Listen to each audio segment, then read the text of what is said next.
This is your home for St. Cloud State hockey, keeping you up to date on the NCHC. One-timer coming, they score! Ripped in! A bomb from Pervix! Women's WCHA. So Dana Rasmussen fires and she scores! Dana Rasmussen for the Huskies alongside The National Hockey League. Dwayne Kaprizov in for a chance to win it! He scores! Kirill, the thrill is for real! Welcome to the NHL, a game winner! And everything from the state of hockey. St. Cloud Cathedral is now 42.6 seconds away from wrapping up the school's first ever title. Welcome to the Huskies Warming House Podcast Den.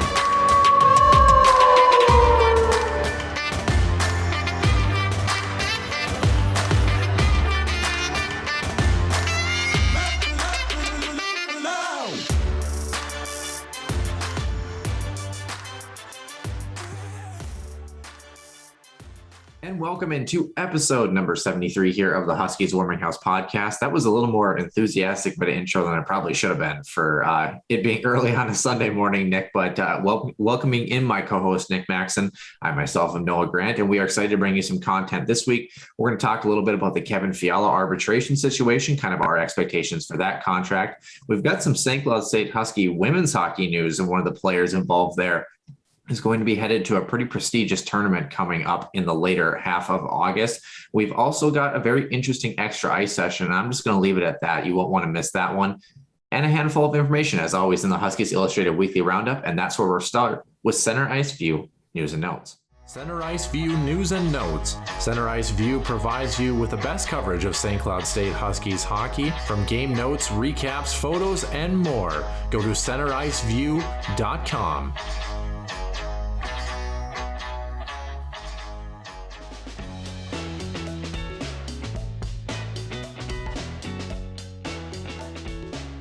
So the Center Ice View Huskies Illustrated Weekly Roundup. As we're getting closer to fall here, there's no question that everybody's mind is on the Delta variant and potentially what that may cause as far as maybe interference into some activities. Now, as you know, it's about 6 weeks away now that most NHL camps will begin, and even just in the next couple of weeks for the women's hockey fans. The Women's Worlds are coming up here on August 20th.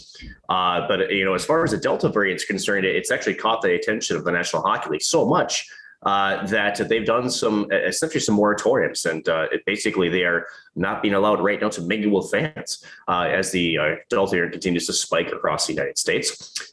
So right now the league actually sent a memo to all 32 teams, and the league has now prohibited all corporate, charity, and a community-based fan interaction. And the disallowed activities include speaking engagements, autograph sessions, handshake lines, and fist bumps. And for those around Minnesota, I would say, this definitely affects one particular event, especially that's the Beauty League that's taking place over in Edina. And one of the cool things about that, Noah, for those who haven't checked it out, is, it's well known what the event is for. It's $15 to get to see three hockey games. A lot of the pros, local or made Minnesota the home for the summer, all come out to see. But more importantly is the players themselves, very fan interactive. They love to shake hands, especially with the kids and out the Zamboni door. And then they have outside the arena roped off where you can actually go in and get autographs. And so unfortunately with this now new standard here for the National Hockey League, they will no longer be able to get close to the fans anymore, which is kind of just not fun, right? In other health related news, so of course, still the saga with Jack Eichel and the Buffalo Sabres does continue to go on here. Now we're into August. Of course, medical professional Dr. Jad Prusmack, who has maintained that the surgery would be the best option for Jack Eichel to return to full health. It has not been, traded because of this, so as far as we can say. Also probably due to the high asking price also from GM Kevin Adams. But so far for Jack Eichel, again, no really end of the health saga as we now approach here mid-August, which is pretty insane.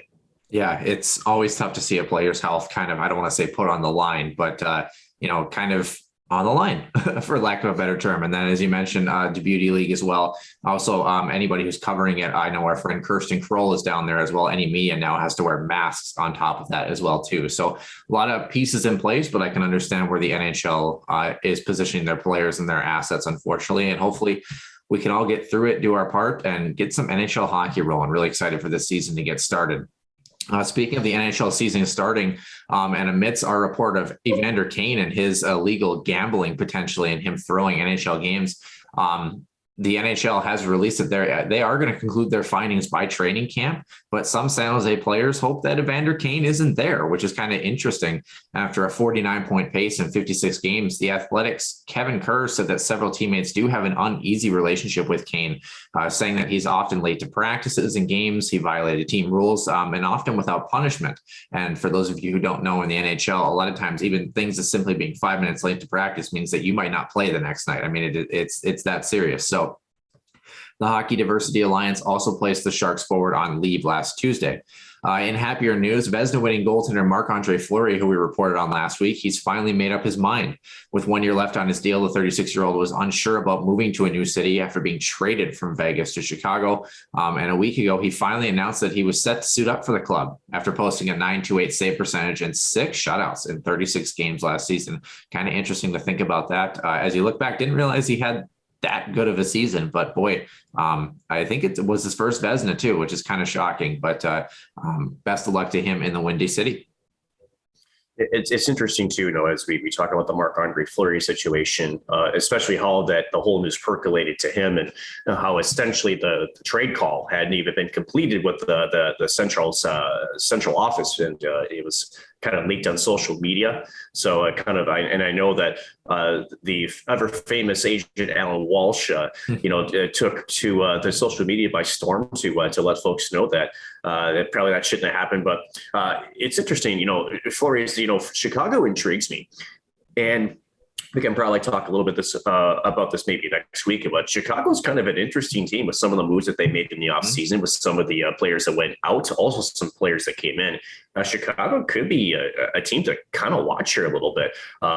Obviously, still not sure of the health of Jonathan Taves just yet, but some interesting signings, and certainly some other news surrounding Chicago as more and more things around some other situations continue to come through. But we'll talk about that a little bit later in the show.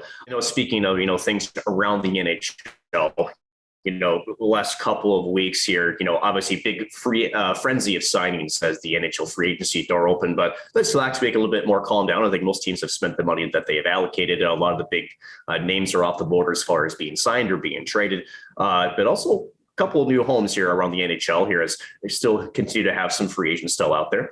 Edmonton signed, however, the big one, defenseman Darnell Nurse, 26-year-old, to an 8-year contract extension worth $9.25 million annually. The Islanders read up also their shutdown defenseman Adam Palak to an 8-year extension also. That deal worth about $5.75 million average annual value. Tomas Tatar, kind of a sniper, but a talent, but not really consistent. He found a new home with the New Jersey Devils. I think that's a really solid pickup there by that team out east. 2-year, $9 million total package for him. And then also Edmonton, after acquiring Warren Fogle, also did get him extended with a 3-year pact as well.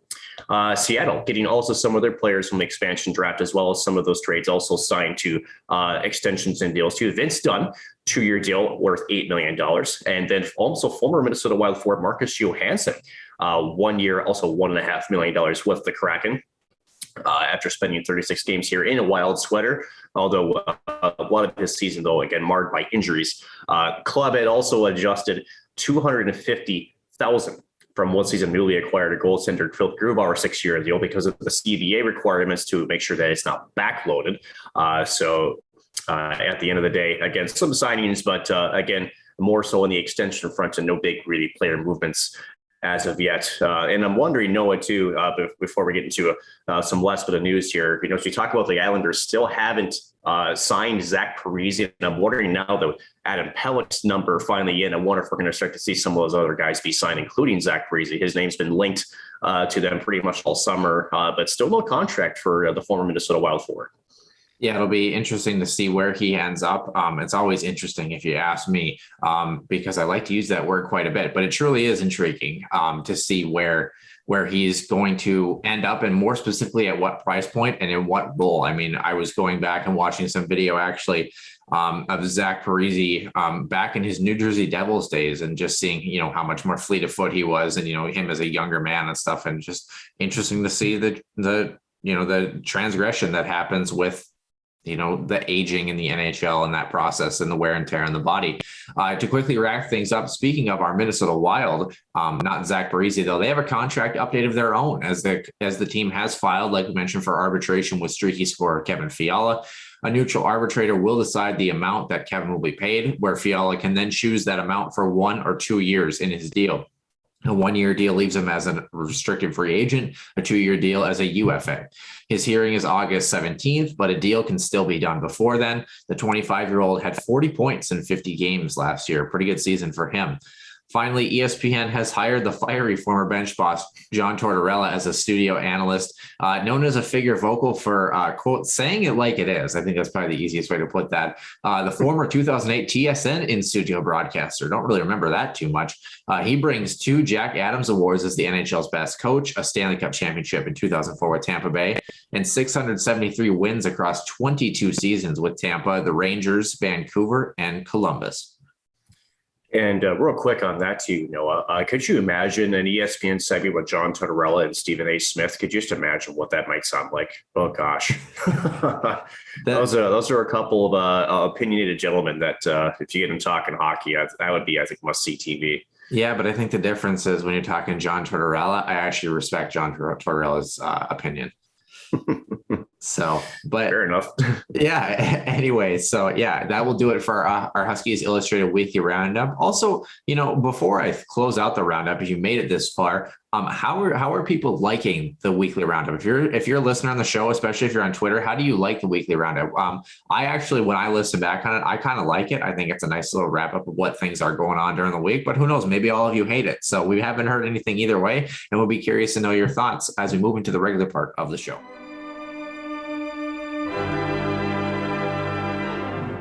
Once again, welcome into episode number 73 here on this Sunday morning here in the North Dakota area. August 8th is our time at about 9:30 in the morning. Just so everybody knows exactly what's going on and where we're at, Mr. Maxon. I'm doing all right. How are you doing in your neck of the woods? It's raining in our neck of the woods here in the Twin Cities. Some much needed rain.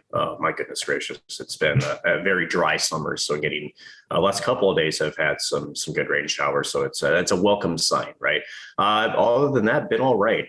Still can't believe that in basically 2 weeks from tomorrow, it's already fall semester. I still can't wrap my head around that. That's just insane to me. But here we are, right? Time continues to move fast, and going into a senior campaign here, one last go around the horn here. So it's an interesting feeling to be in this spot, to finally be getting towards the back half of the journey here. So we'll see. And who knows, maybe we'll be in the same contract dispute as Zach Parise. I don't know, but I will get bought out. I don't think so. We'll see. But things have been all right. I am curious though, if you're Mr. Noah Grant, because I know that at least I took a summer class. I thought you had been taking some summer stuff as well. But when does your fall semester start up there in North Dakota? And any sort of final plans here as we approach the last few weeks of summer vacation, as they say? Yeah, well, actually, this is actually the first summer in which I haven't had summer classes. So it's the first summer in 4 summers or 5. I can't remember. And usually when I took summer classes, I took 3 each summer. So I mean, I don't know, it keeps you on schedule and on pace, but I really have enjoyed, working and doing the working schedule and stuff. I kind of like that. When you go to work, you go home. With school, there's always extracurricular on top of that seems to come with it. So we start August 23rd at 4 p.m. So basically August 24th. But yeah, I mean, just kind of wrapping up work, kind of transitioning into, I will only be at my job for a partial day starting in the school year. So I'm trying to find another part-time job on campus to kind of, make ends meet and that sort of thing. But other than that, I mean, I've been doing all right. I was also thinking about, how quickly this summer has gone. And I have a question to posit for you. So as a kid, as we all know, right, time seems to go really fast, right? Or really slow, I guess I should say. And then as you get older, it seems to go faster and faster. Does time get faster as you get older, or is the time that you knew it as a kid the correct time, or how you perceive time as an adult the correct time, or is time a constant and our perception is different? Try that one out for size. Well, Dr. Phil, so yeah, 9:30 in the morning. I think it's perception of time, because if you think about, I think as a kid and what was what you were doing, and it wasn't really like you had responsibilities and whatnot. So I think when you have less to do, time kind of sits still a little bit. Whereas when you've got so many things going on and eventually family stuff, if you have kids or whatnot, it feels like it just races by. Right. Yeah. So I think it's just all about, just the perspective and just as you get older, the more things that you're doing, between work and everything else, you're just like, I don't have enough hours in the day to get all this stuff done. Right. So I think it's a little bit of that. But I'm curious as to what your perspective is on the topic since you brought it up. Yeah. One of the things that I always found intriguing about it is I find myself mentally sometimes thinking about, for example, like a school semester, right? A school semester is 16 weeks and change. It's still in my head. I have this perception that 16 weeks is going to be a lot longer than it is. Because I remember, being a kid, especially, that's where you spend the bulk of your school. It seemed like every week took so long, and getting to Christmas, it just seemed like it took a long time. And now it pretty much just happens almost like that. A semester just flies by. So, I think that's an interesting piece in a perspective of time, as I was thinking of, is just simply that the summer has gone by so fastly, and it's been 12 weeks or 13 weeks since I've been working at my job. And it just seems like it goes, way faster than what I anticipate. And you look around, it's like, wow, I can't believe 12 weeks is done already. Speaking of time, Nick, we did have a trivia question as usual. Our trivia question involved our guest from last week. And the question did read, on February 11th of 2018 against Dallas, now Washington Capitals forward Nick Dowd went +3 with no points. Talk about supporting the puck. Pretty good night for him. However, which two NHL teams has he scored 3 points against since entering the NHL in 2016? Any idea? They're both Eastern Conference teams, and that's about all I Was have. one Columbus? Nope. Florida? No. You're like, I got no idea here. Carolina? Carolina is one of them, actually. Okay. Yeah. Give me a second here. I like this. I like the guessing game. Yeah, you're like, let me just name every team in the Eastern Conference. Pretty much. So Carolina. Metropolitan, I'll give you that much. Pittsburgh? Mm-hmm. Pittsburgh's the other one. Yeah, congratulations. Nick Dowd's performance against Carolina, December 14th, 2018, had 3 apples in that game. That's 3 assists for you common folk there. And Pittsburgh on March 7th, 2020, 2 goals and an assist for him. Those are the only 2 games in which he's had 3 points, although it's pretty difficult to get 3 points in the National Hockey League. Our winner was Fight the Pants, who I believe ties Caleb Peabody for second on that leaderboard list. So congratulations to him. Good work on that one as we move into kind of the back third of trivia, getting up to here for season number 2. Nick, speaking of competitions and numbers and figures, Kevin Fiala, arbitrated by the Minnesota Wild. His hearing is August 17th. Like we mentioned, a deal can get done before then. But I don't know, as the summer drags on, it seems like Fiala's camp is in a different spot than the Minnesota Wild camp. What are your initial reactions to this move? Is it a good move by the Minnesota Wild? And if you're the neutral arbitrator and you look at Kevin Fiala's production, where do you see his price point at if we do get to August 17th? So, as we've all been alluding to, very rare for a club to elect arbitration in this case. Now, the question is, why would they do that? There's no question, the club is trying to save money. There's no question about it. I think Kevin Fiala was asking north of $7 million a season. And I think as much as I think some teams would maybe pay him that in the open market, as we all know, Minnesota is in kind of they're going to be in an okay situation for cap this year. But after this year, it starts to get a little bit more tough. So If I'm Kevin Fiala, I'm electing the 2-year deal because you walk right into free agency at that point. You get control over that. And to me, if I'm the arbitrator, I'm awarding him between $6.5 million per season. That's where I think his number and his market value end up being by the arbitrator. And again, it's going to be tough. There's no question Kevin Fiala is another great complement of talent that's on this roster. And, I was thinking about this too. We can talk about this later. It's just how crappy is the timing for everything with Minnesota? I mean, honestly, we'll leave it at that. But yeah, no, that's where I predict Fiala to kind of come into. And I do think it'll be an arbitrator that does rule on the contract situation. I just have a hard time believing that the team and the Fiala would get to a resolution before, especially when the team's electing it. But I'm kind of curious as to your thoughts on Fiala being, essentially before Kaprizov came over, he was, the big skill guy that came into the lineup, and now you got two for sure. So as far as where do you see his value, and do you think he elects a 1 or 2 year prognosis for his contract?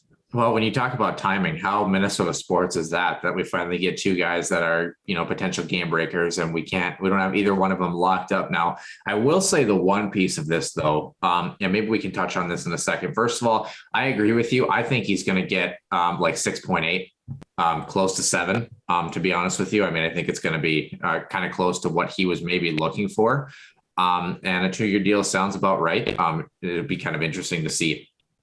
But my bigger question, to be honest with you, if you're Kevin Fiala and Kirill Kaprizov for that matter, a lot of talk has been made kind of in the hockey world, the Minnesota Wild world, that these guys don't want to be here.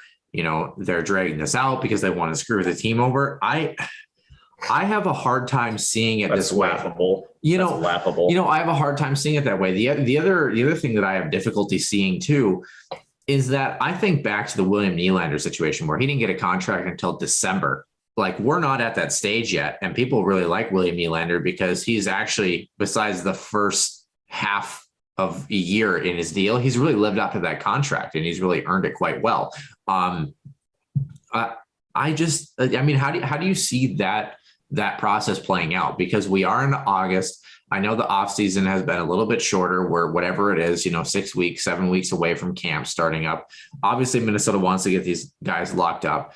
I just have a hard time believing that these two guys are doing this out of spite and this and that. And it doesn't make them assholes for exercising their rights to try to get the contract that they're looking for. Yes, I mean, at some point, is somebody going to have to budge? Obviously. But I mean, if you think about it, I mean, most hockey players, if they're lucky, retire at 35, 36 years old, and they're trying to pay their way through the rest of their life, getting a contract that most of us could only dream of. So, I mean, what are your thoughts on this one? Do you blame them, or is it just kind of what it is?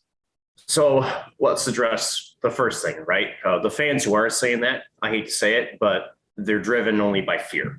They're driven because in their minds, you sign day one of free agency, or the minute that the season flips over, if you don't sign, you don't want to be here. And that's an utter horrendously surface level argument. I hate to say that because it is.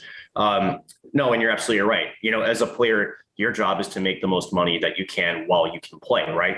Just ask Shea Weber right now. Let's just say that he was in the contract year, and all of a sudden now he's got, this, I guess, compounding type injury situation, and now he can't play, right? Or at least from what we know is that he's out at least this year, but possibly career, right? And that's the thing that people forget is, yes, NHL contracts are fully guaranteed for those who don't know. It's not like the NFL where you can go back and restructure those kind of things. Once you sign the dotted line, it's done. And unless the team elects to buy out a player, it's essentially the only recourse to get a contract off of your books, right? Yeah. Or if he retires. Yeah.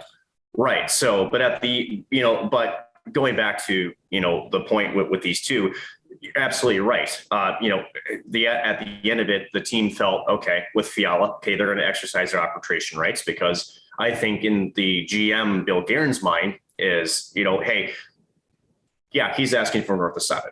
And he knows, especially with the first domino, we talked about the Parisi, the Suter buyouts, he knows that he's got to project what his roster may look like essentially even starting next year, right? You probably project your spending for 3-4 years out, right? And there's no question when he presented this idea to buy out both these guys that was some of the numbers that he projected, right?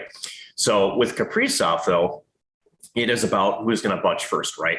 And with the William Nylander situation, that was a player that was he knew what he was worth and he was willing to wait to get that.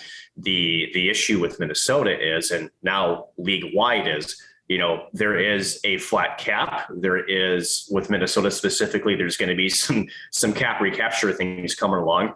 And I think if I'm Bill Guerin, at some point the next, I would say 2 to 3 weeks, I've said this before, at some point, someone's going to have to come to the table and say, let's get this thing done. Because the one thing you don't want to do is to have somebody sit in the shelf, during training camp and then eventually into the season. Then we can start having the conversation of, okay, yeah, I get he's trying to get paid, but where's the end goal here? And it's not one player, it's not all the GM, it's a little bit of both, right? It takes two people to come to terms and sign a deal. And an agent on top of that too. Right. And so, and as it's been, again, Kaprizov has the same agent as Artemi Panarin, and the connection that fans are making is, he got into a short-term deal called, was it Chicago/Columbus? And then he went out and signed his big white contract with the Rangers. So they're putting the cart before the horse. And I understand, you don't want to lose this player. We've waited 6 years after we drafted him in the 5th round to get him over here and to see him go by, right? I don't get the sense. I get the sense Kaprizov wants to be here. But again, he knows what he's worth and he knows what he wants, and he's willing to play the tug of war game to see if he can get that full of what he wants. And he has every single right as a player to do so. It's a complicated process, and at times it's delicate, right? Because you don't want to, as either side, you don't want to, cave too early. You also don't want to push too hard either, right? It's a very intricate process to get a contract signed, especially with a player of this caliber. And for Minnesota Wild fans, I get it. You're being patient. I get that, this looks one way, but as long as there's talking and as long as there's, a conversation to be had, it's going to be fine. Yeah. And I've said this a couple times on social media, and I don't think people get what I'm saying. Shocker, right? I don't get what I'm saying half the time. But join the club. But when you look at, the time period in between now until training camp, yes, at some point, like you mentioned, as you kind of push into the end of August, pushing into September, that's where things really do need to start to ramp up. But I mean, at this point, my overarching question is, what's the rush? I mean, he's not, right. We're not going to lose him from playing in the Minnesota Wild Summer Classic in the tail end of August. We're not playing games. We want to get him into training camp and make sure we have him signed by then. Yes, talks are going to continue and discuss and accelerate as need be. But at the same time, it's we're in the off season. Regardless if he gets $7 million a year tomorrow, or if he gets it on September 6th, what's the difference? He's getting his contract. As long as he gets his contract, it's just part of the process. Right. And I would challenge those who have been so focused on this delay. What if GM Bill Guerin just caved to Kaprizov's deal? Let's just say it's $9.5 or $10 million for 3 years. Let's just say that, he kind of panics and decides, I just want to get him signed no matter the cost. That could be a bad thing too, right? Because again, as a GM, you've got a whole contract list of players. You also, again, as you mentioned, you can't just look at this season's numbers. You've got to look at projections for next year, especially with the salary cap and everything else. You're dealing with dead cap and beyond. So, you don't want to just do a knee-jerk reaction either. You're trying to get the best value for your player that you have. And the best part is, again, Noah, he's under team control. He is under team control. It's not like somebody can swoop in and sign him. And again, I think at least recently, I haven't heard much about the Russian argument. I know on this show we've been laughing at as sort of that possibility, just from multiple different standpoints. But again, I see a resolution coming with Kaprizov. But again, folks, just keep being patient. It'll get done. Yeah, and I would say at utterly worst, Minnesota lets him play in the KHL until he's ready to find a good contract, and then hopefully he can terminate his contract in the KHL. That's worst case scenario, I would say. The thing that I was going to get to is that when you're Bill Guerin, you're almost going into the deal with one hand handcuffed behind your back with the Suter and Parisi contracts and understanding what, you're going to be in cap hell essentially for the next couple of years. The other piece of this is when you talked about filling out a roster similar to the Toronto Maple Leafs are actually a really great example of this, finding a way to fill out a roster with players that fit the bill in that particular moment, but also are cost effective. Here's the thing. You might not think that, if Bill Guerin pays for $8 million instead of $7 million a season, you might not think that that's that big of a deal. But let's put a hypothetical out there. Let's say in 82 games, Alex Goligoski puts up 48 points this year. And Minnesota wants to re-sign him at $2.2 million annually, but they don't have that extra $1 million to throw his way. They lose a good defenseman who has really helped alleviate the Ryan Suter situation that hopefully was going to come back to Minnesota. So you are thinking long-term about, yes, you want to pay the player what he's worth. I shouldn't say you don't want to, but you likely will. But you also are trying to bridge the gap between paying a player an amount that they're comfortable with while also surrounding him with other players who, let's be honest, there is a bit of an ego piece in there and a bit of a argument from agents and talking about contracts and looking at identical players around the league and saying, this is what I'm worth based on X, Y, and Z.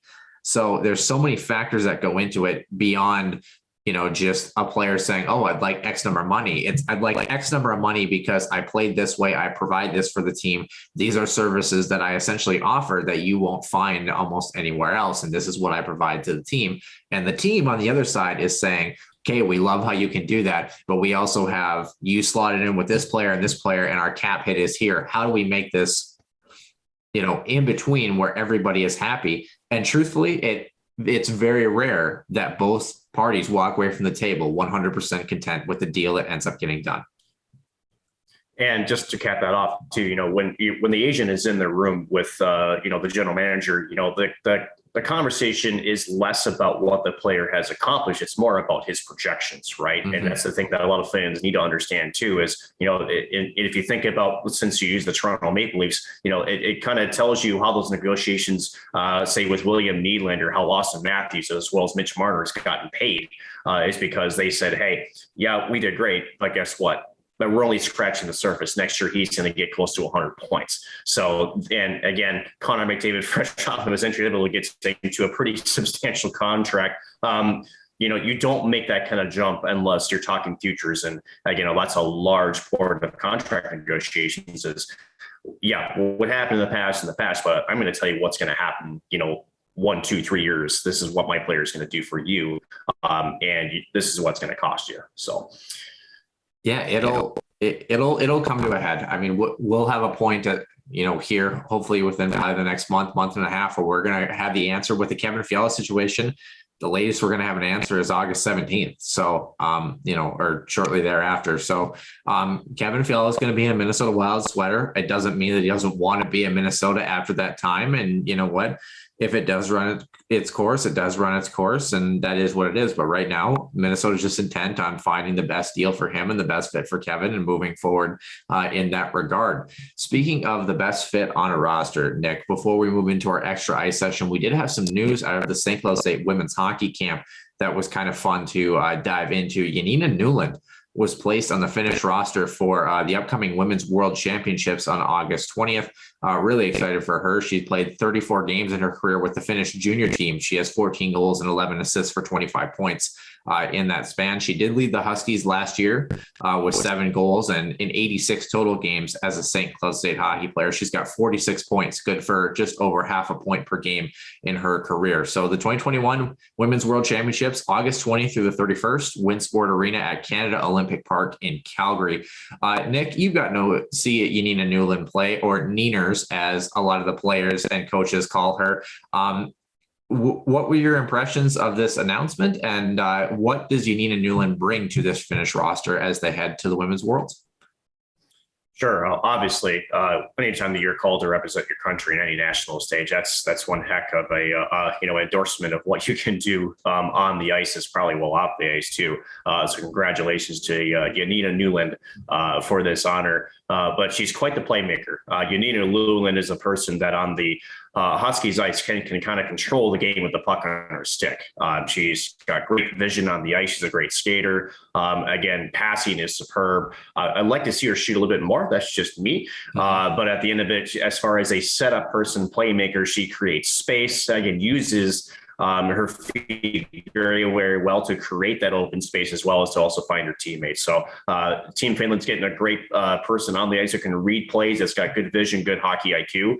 And she's going to be a very good support person out there as Team Finland looks to get some international competition in the next couple of weeks. Yeah, one of the things I've always liked about Nylund's game is one of those players who thinks the game very cerebrally. And what I mean by that is a lot of hockey is anticipatory. The great players anticipate where the next play is going to be, where other players, they're more reactionary.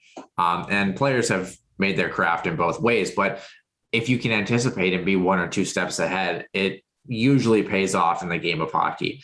And I noticed with Jenniina, her positioning and her anticipation of where she thinks the play is going to be. And even if the play doesn't exactly unfold the way that she anticipates, she's put herself and her body in a good enough position where she's able to then react to that play, even if it didn't go the way that she had expected. And because of that, she's able to be around the crease. She's able to score goals. She's able to pick up loose pucks, and defensively, she's also really strong as well. Really the complete package, I would say. Obviously, she's looking to kind of increase her ceiling and become better and better as she moves into her final years as a St. Cloud State Husky. But overall, I mean, a very impressive player, really came into her own, I thought, the season before, and really had a great year, and now has continued that trend and looking to, I think, if anything, have a great tournament, soak in the experience, and bring that experience back to a Huskies group and be an upperclassman and a leader for this St. Cloud State group, knowing that you've got a couple of games against some of the best players in the world under your belt, and translate that into some really good WCHA play. And as you and I have both talked extensively, Nick, we're really excited about this women's hockey program and the direction that they're headed this year. So, Nick, did you have anything else to add regarding anything in the main portion of the show here?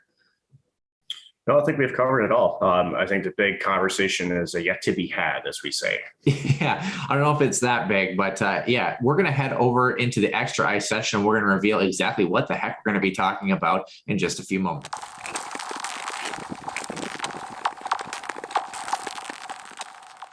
And welcome into the extra ice session. Noah Grant, joined alongside my co-host Nick Maxon. Nick, we've got a topic today in our extra ice session that I won't pin this on you. This was all my idea, so people can yell at me if this goes south. I was thinking back as we went through this week, and especially in the dog days of August, when we cover the show and we cover hockey, and we've been doing this for whatever it's been, 17 or 18 months at this particular point. And especially as you get into, you go from high school to the Division III, to the Division I level, to the AHL, to the NHL, it gets more serious and more political as you move up. And the stakes are a lot higher. And a lot of people like to engage and invest in that, whether it be social media, whether it be covering the teams themselves, or, being a part of the team. And I think that it's easy sometimes, especially when we talk about, for example, the Kevin Fiala and Kirill Kaprizov situation, to get bogged down in the nitty gritty and the politics of hockey, especially professional hockey. And sometimes I think it can be difficult to kind of go through the grind and kind of wade through some of the difficult or, disgruntled conversations that a lot of people have. And it made me go back, especially this week, to think about why do we do this show? Why do we cover hockey? What makes you enjoy the game of hockey? Like when you go through, listening to all the things go on about the Kevin Fiala situation, when you come home at the end of the day, why do you turn on the hockey game on TV? What do you miss about it? What kind of reinvigorates that love of the game that you had as a kid for hockey? And I have a list of a couple of things, but going back to your childhood, back when they used, frozen horse biscuits as the puck, and you had an upside down cane for a stick. What really brings you back to that childhood love of hockey in the midst of sometimes the wild conversations that we have on social media or otherwise? It's funny, the catch-22 that you're describing, right? Because hockey is, especially when I think back to, my younger days back in the Stone Age, the camaraderie that you create. It's weird to think that, for a team game like this, it's all about, you're the 20 guys that you're playing with, and it's a very tight knit community. And, when you put it out sometimes and have these discussions in public, how it seems to be nothing like that. It's kind of weird when you kind of phrase it that way. I've been kind of thinking about it a little bit myself, but for me, my big memories are, being on the ice and the thrill of the competition, respecting your opponent. It's being able to go out there and to understand that the person that's in front of you, me as a former center taking faceoffs, it's like, this guy's going to be probably pretty good. And, I got to live up to, and it's going to be a battle. And I think especially when you watch the Stanley Cup playoffs and after a 6-7 game series, and, these two teams are going at it, they're physical, but then you go through the handshake line and, there's that mutual respect of, this is a very tough game to play because it requires a lot of mental toughness. It requires physical toughness. It requires IQ. It requires, a good cerebral mind to play it at that level. Right. So everything happens so quick. And it's that combination of skills, both mentally and physically, and the speed at which you have to do it all. That I think, just when you take a step back and you go, holy heck, it's quite the combination. Because if you look at other sports out there, okay, baseball, a lot of it is in the head, right? A lot of it is, especially when your batter's box or pitching mount. For basketball, it's little spurts here and there in terms of, the speed of it. But for the most part, it's set up, it's structure. In the football, same thing. You call your play and you just have to execute your play. And there's a lot of physical things that, that happen there. And, maybe the quarterback, aka Tom Brady, #GOAT, will take something out of nothing. So there's, and I'm not discounting pro athletes, but for what you have to do is when you're out there for 30 to 45 seconds, you're churning your legs 100% of the time, all the time. Your brain is constantly evaluating. It's solving a Rubik's cubes that's fighting back every single second that you're on the ice. And, it's, people often will look at the game and they're always focused on the guy that's got the puck on their stick. In reality, what's making this game work is all the other players that don't have the puck on their stick. And, where do I need to be? What are we trying to accomplish? And trying to counteract what the opposing team is trying to slow us down, because every team plays it slightly different in terms of either defending or going on the offensive attack. So it's a thrill of the competition for me too. It's also being able to look at your opponent after all is said and done and, say, hey, let's grab a beer and we'll talk about it. And then again, it's that community of playing a game that is incredibly difficult, but you can have such, intense competition with, but yet be able to sit down and to chat about it and kind of have a laugh about it. And to me, it just fought the guy, 20 minutes beforehand, but you're going to sit down and have a beer and say, you know what? Yeah, trying to grab a spark. And the other guy will look at you and go, yeah, I know, but I wasn't going to let you get away with it, kind of thing. So for me, just real quick to wrap this up, and I want to get your thoughts, Noah, too. But the weekend tournaments, getting off school early, and for me, my favorite destination is Grand Rapids. Duluth was a really big one. Minneapolis Lakers back then, they had a really good Thanksgiving tournament. Owatonna, Blaine, I know I'm going to miss a few. Chanhassen had a good tournament here and there. So at the end of it, it's those little memories that you make, especially in the hotel room, the spaghetti dinners when you're doing film sessions. I mean, it's all those little things that I think as a kid, you don't really appreciate those memories until, of course, you're removed from the game as a player. But at the end of it, the one common thread is there's a community that surrounds hockey that's very, very strong, that respects and loves the way that how this game is.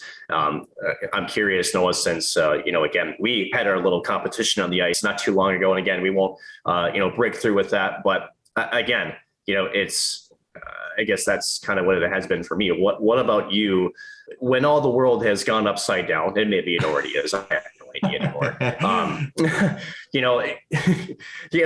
But we as humans, we a lot of us, we watch sports. It's kind of a break from reality per se, to kind of get your mind off what's happening around you. I don't know if you think of it that way, but I guess what's been the attraction for you in the game of hockey, especially growing up in the Boondocks out there in North Dakota, where you really didn't know if the kid next door, mind you, next door in North Dakota means 10 miles away, is playing this game that you are.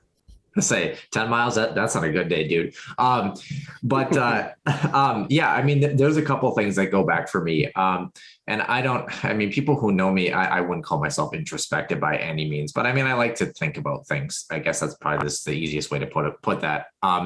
But I mean, the first thing you kind of mentioned, I mean, hockey is a community. Whatever you're about to say, don't say it, because I can see the wheels turning in your head. But I was just saying your introspective has been ill-advised most of your life. So very much so. Although I did text Brett Larson and he told, hey, I hope that I was having a good summer. So we're pretty much best friends now. But anyway, I mean, hockey, the biggest That's thing, you've got a group and a community that really, it is a small knit community. You probably know somebody who's played against or played with the guy that you're playing against. They played in a league that or you had a buddy from. It's always tight knit that way. I always like the idea that for 3 hours or so, you had the chance to influence people's perception of you or your ability, regardless of if you had a great day, a bad day, whether you ate right, whether you didn't eat right. In 3 hours in a hockey game, you could influence what was happening around you, on the ice.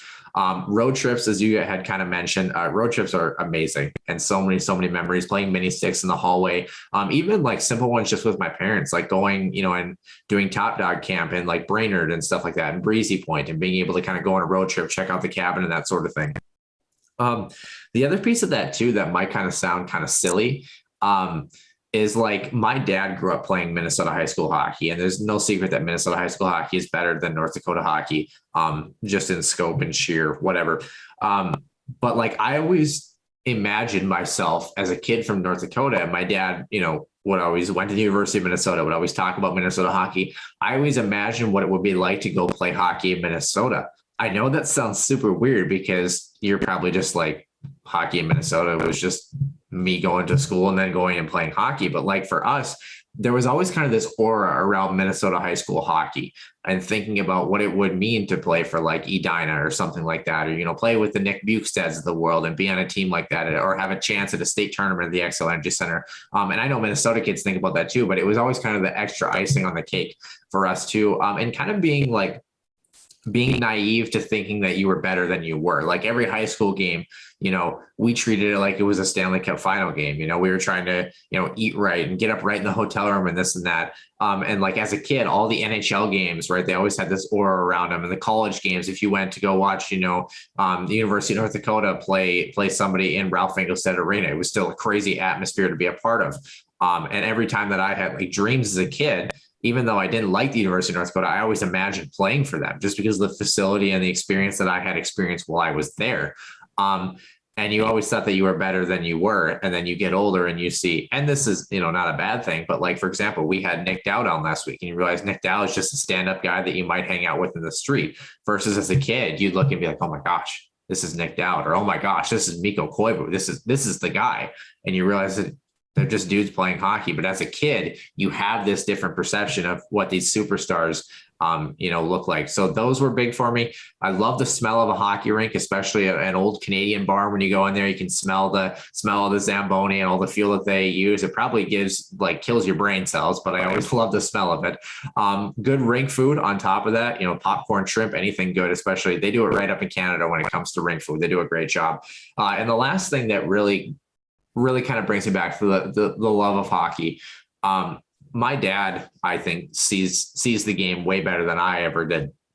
And he still does. I mean, he's one of those guys that he watches the game on TV and he'll say, oh, this, and this. And then 5 seconds later, the announcer will say the exact same point. He's just one of those guys that, everything he says is just on point. But I mean, we had a lake and a pond outside our house, and he spent year after year making a rink on the lake. And then we moved over to the pond and he built up the snowbanks with the tractor. He would flood the ice, and then he bought 2 essentially telephone poles and put lights on the top of the telephone poles and ran cords from those poles all the way up to the shop up at the house so that we could come out and skate at night on the pond and stuff like that. And he did it for whatever it was. I mean, I played for 20 years, but he did it for probably 13, 14 years until I was old enough, in high school And I just think about that. It's like, the dedication this guy had. You got to remember when I was a kid, he would carry me in all my gear, kicking and screaming out the door when I was 3, 4, 5 years old. I didn't want to go to hockey at all. And now I'm so grateful that he was able to provide that opportunity and help me stick with it, because it's been arguably, the best things. I was always, for some reason, I was always Michael Pekka in Game 7 of the Stanley Cup Final, trying to score the game winner, because I had a Pekka blade. I had a composite shaft and a wood Pekka blade, and I always wanted to be him. So, I mean, those are kind of some of my memories, and I always sort of think back on that. I think the final piece that I'd like to add on this and get your perspective, Nick. I get it. Everyone wants the Huskies to do well. Everyone wants the Minnesota Wild to do well. Everyone's a fan of something. Every team, whatever it may be. Let's all just take a deep breath. You know what I mean? Sometimes take a deep breath, let the process play out, and just enjoy the game a little bit and enjoy the company, I think, of having, people that enjoy the similar sport around us and stuff. I think it's easy for us, like step number 1, don't be an asshole. Don't treat people poorly. Even if you disagree with them, it's okay. It's okay to, have a little bit of fun, but at the same time, also do it in a way that's somewhat civil and respectful, unless the other person's being a total jackwagon, which in that case, what do you do? But I mean, Nick, what are your thoughts? I mean, what would you say to people, who they love the game, they have a passion for the game like we do, but sometimes, when you look at the Minnesota Wild and Kirill Kaprizov takes 2 extra days to sign than you thought he would, how to tell them to just kind of keep the fires dampered a little bit, and just come back to the roots of the game? It's a double-edged sword, right? Because at one point you want the conversation around the game to continue, right? If there's one thing that, we talk about growing the game, the fact that you have passionate fans and, they're trying to express maybe some concerns or, even more so, maybe some jubilation of either something a player has done or a contract negotiation, that's all in principle, that's a good thing for the game, right? You want people to be engaged with each other.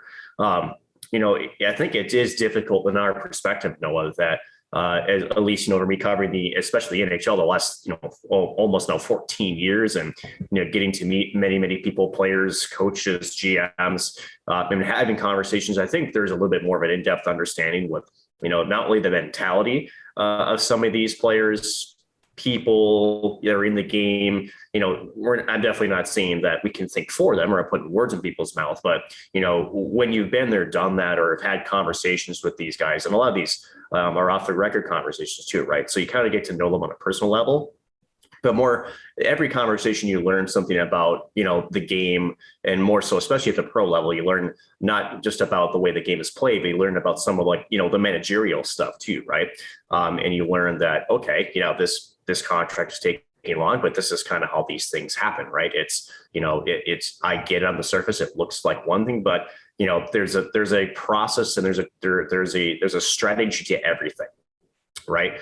And then granted, for the Kaprizov thing, yeah, I've said 2-3 weeks, towards the end of August, and this could absolutely drag into December. We have no idea how this is going to go. I know that both camps, I will tell you this for a fact, don't want that to happen.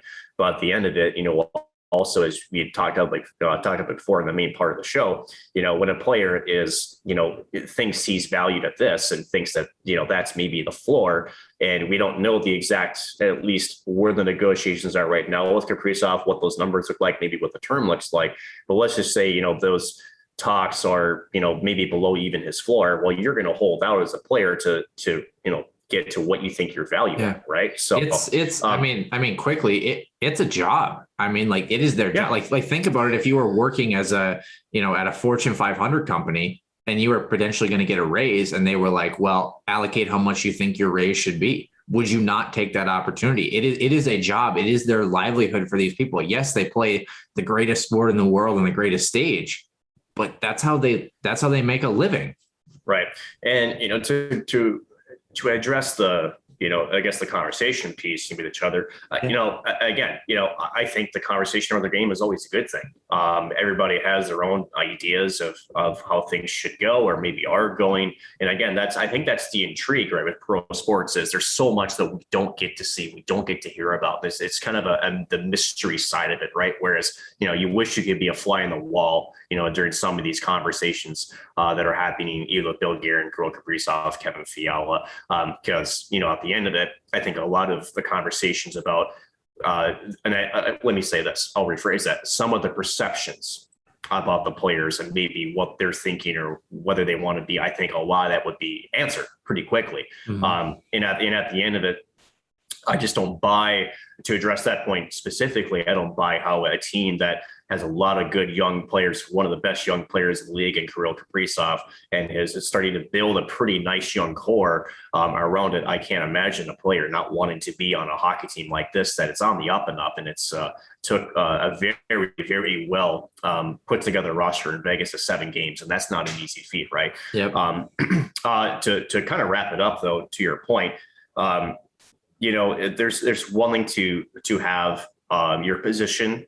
And this is not just hockey, right? This is just on anything in life, right? Yeah. It's one thing to have a position on one thing and to hear others' ideas, and a healthy debate is good, right? That's a very, very good thing.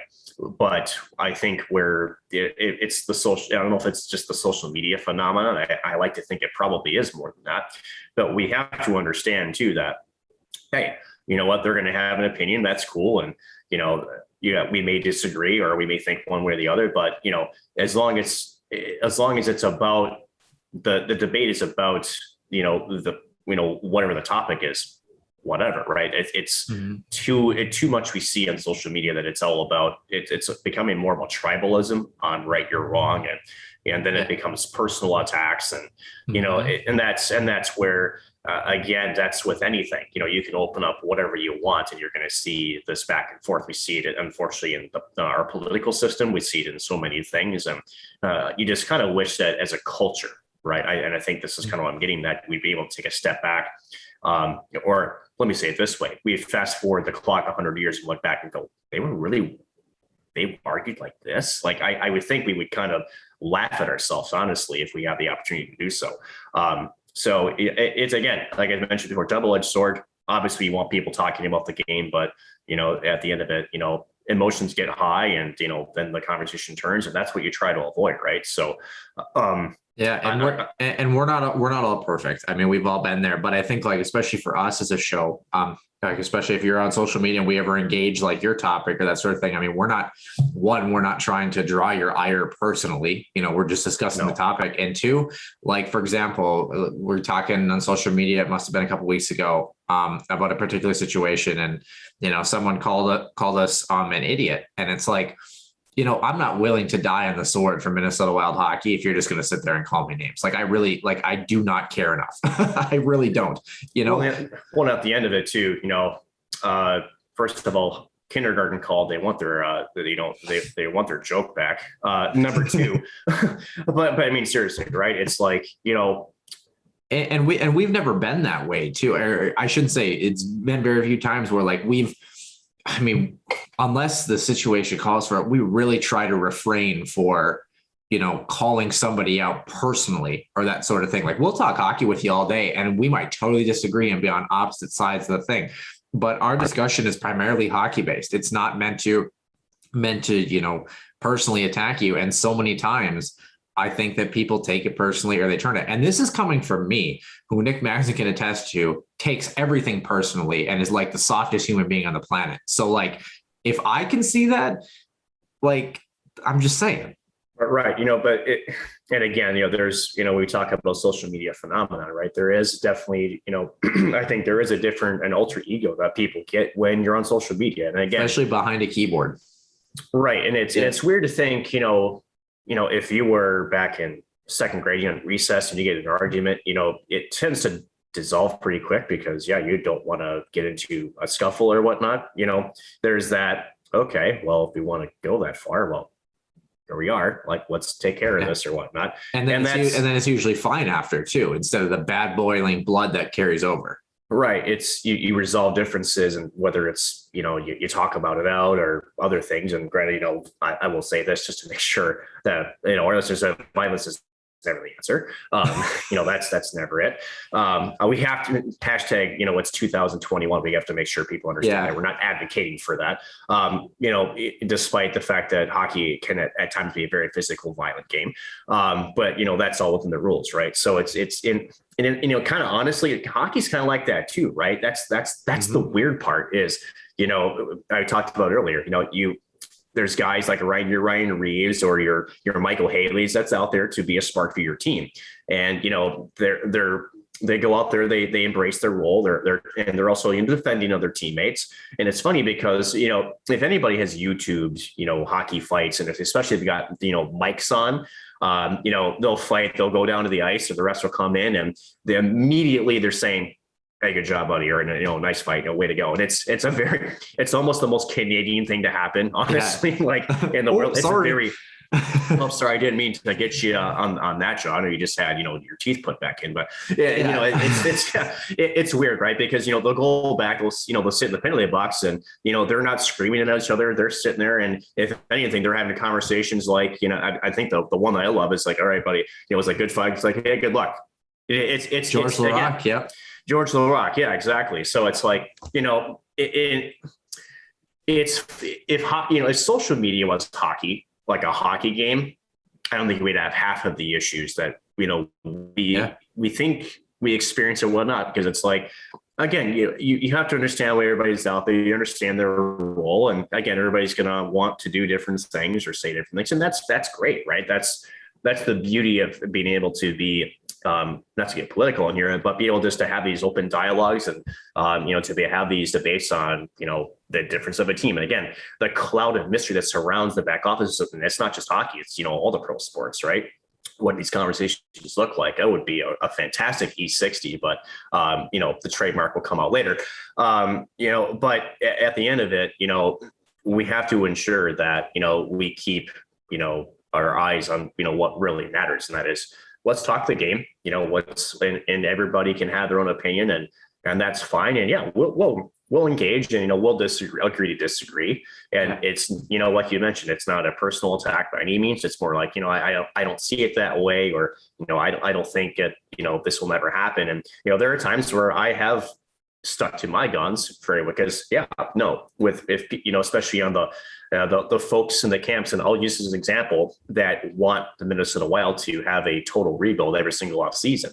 I have conversations with Craig Leopold. That is not something he wants to do. Right. He has firmly said that's not an avenue he is comfortable with. He came here to win a cup, and he came here to spend money. He's not Eugene Melnyk up in Ottawa, who is blowing the team up, but more so he's trying to, save some money, honestly, by doing it. And speaking of Ottawa Senators, yes, that's going to be a pretty good looking team coming through. But at the end of it, the piece that I think extends to beyond that is, and it might sound odd, but like, think about it, like Bill Guerin, Kirill Kaprizov, all these guys, like they've got millions of people that watch them do their job every day. Okay. And I think that idea to not attack people personally or assume about people personally, that extends to the players and the management too, in a sense, right? Like you can say, oh, I don't know how Kirill Kaprizov feels about this, or, or if it's reported, if Elliot Friedman says, hey, Kirill Kaprizov really hates Minnesota, the end. Well, then that's reported, from a trusted journalist who's probably done his homework. But at the same time, it's also like, I think we need to take a step back too and refrain from assuming what Kirill Kaprizov wants or what Kevin Fiala wants or Bill Guerin must think this or that, and kind of just let people do their jobs. You can think, oh, we'd love to see Kaprizov sign at this dollar or this sort of thing. But like, people are not bad people for doing their jobs. Hockey is just a business. So I think that sometimes we need to take a step back, and instead of going the knee-jerk reaction, oh, well, he hates Minnesota, he doesn't want to be here. It's like, you don't know that. Every time, for example, my dad and I restore old pickups together. And one of the things that I always go back to is every time you go to somebody's house and you're looking at a prospective new pickup or a new part or a new deal or that sort of thing, there really is the art of the deal. And when I walk up, to people and we start talking price or talk about, what we're looking at, that sort of thing, you'll get a couple of people that just will stand their ground and they're not going to budge or they don't know what they're talking about. But by and large, it's usually, you see it this way, I see it this way, how have things been in your life, that sort of thing. You start to talk, you start to get to know the person. That's the exact same way that these contracts go in with Bill Guerin and Kirill Kaprizov. They don't walk into a room and Kirill says, you're going to be $10 million or I'm lighting St. Paul on fire. Like that's not how it's going to work. They come and they're like, hey man, how has your summer been? It's been good, that sort of thing. And the contract talks probably maybe don't even start, potentially maybe for 20 or 25 minutes because they're talking about, some of the things that they see. And it's just a natural conversation that probably most aspects of it besides the contract could be had over a beer at any bar in downtown Minneapolis. You know what I mean? So I think we just need to take a step back in general too, and just realize like, we're just all people here. We're all just trying to make it through and trying to enjoy the game of hockey. So don't make it any bigger than it is, because it's just a business and it's just part of the way that it goes. Don't act like 9-year-old Noah and think that Mikko Koivu is a literal god when really he's just a Finnish guy who's good at hockey and enjoys life. Like, and to finish it off, being in the locker room and have the opportunity to interview a lot of the players, the people that they are off the ice, they're wonderful people. I can go back to guys again like Koivu, Brent Burns. Again, I talked about interviewing Bugard back in the day. John Scott. Let's see here. Who am I missing? I always actually really liked Zach and Ryan when I got the opportunity to talk with them. Kyle Brodziak was fantastic. Tom Gilbert, when his short stint. Cal Clutterbuck was actually a really, really nice human being.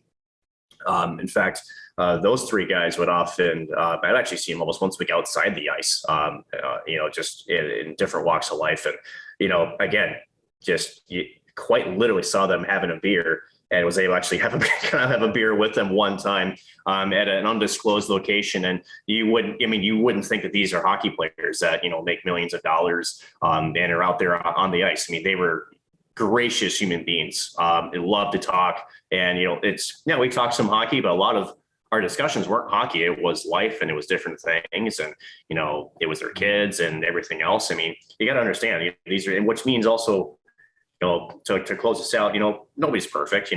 Bill Guerin he's going to make a mistake. And granted, we may look at the Parisi and Seidel, the Suter buyouts right now as, okay, well, we're trying to close this one avenue, and he's done that, right? But, as we know, the recapture part, could be very difficult for things moving forward. We don't know what his plan is as far as, we get to the next season, but that's next. So, that's another thing. People are people. Yeah, it's one thing to stand your ground and say, I believe this player should get X, Y, and Z. It's another thing to stand your ground and then attack people when they come after you or have a thing.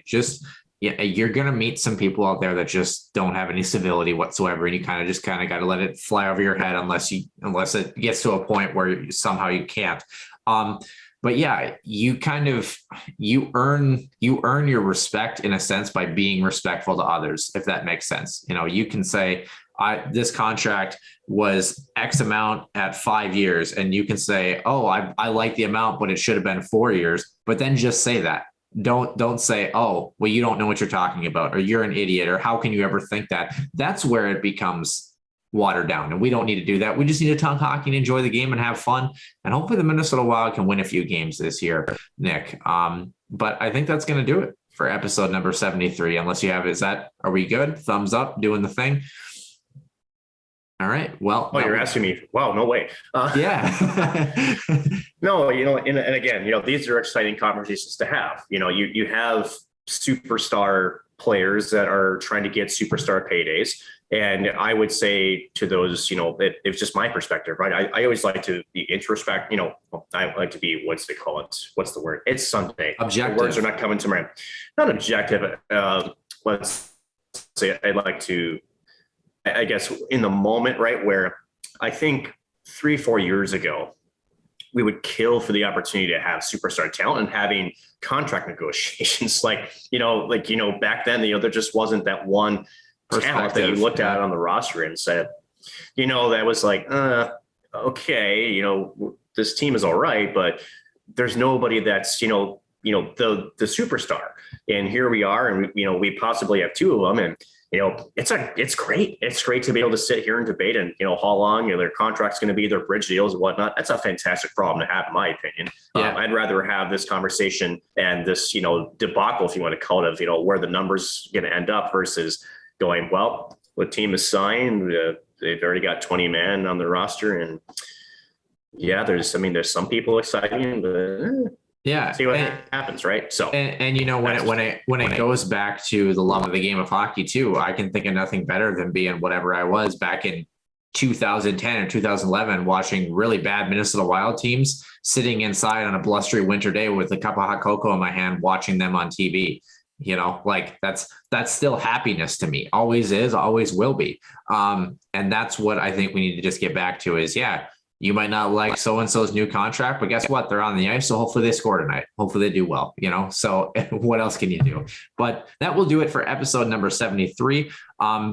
Working on a guest here for the Healthy Scratch interview segment, hopefully for this week for episode number 73. But as always, catch us for episode number 74 on Sunday in the Den.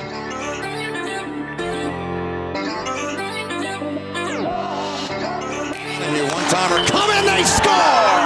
Ripped in! A bomb from Pervix! So Dana Rasmussen fires and she scores. Dana Rasmussen for the Huskies alongside Dwayne Kaprizov in for a chance to win it. He scores! Kirill the Thrill is for real. Welcome to the NHL. A game winner. St. Cloud Cathedral is now 42.6 seconds away from wrapping up the school's first ever title.